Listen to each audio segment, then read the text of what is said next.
Right now, we're seeing a sentiment score of minus 0.10 in the economy, which is a stark deviation from our historical baseline.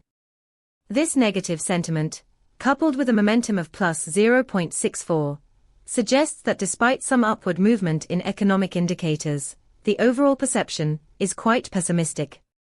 What's particularly noteworthy is the emergence of 19 semantic clusters reflecting diverse concerns. This complexity can give you deeper insights into what's driving that negative sentiment.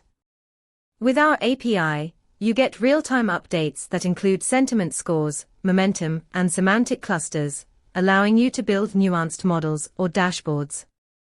Imagine you're developing a risk assessment tool. You could leverage this data to quantify how sentiment shifts might impact your portfolio decisions or risk management strategies. For more insights, check out pulsebit.lojenterprise.com/docs.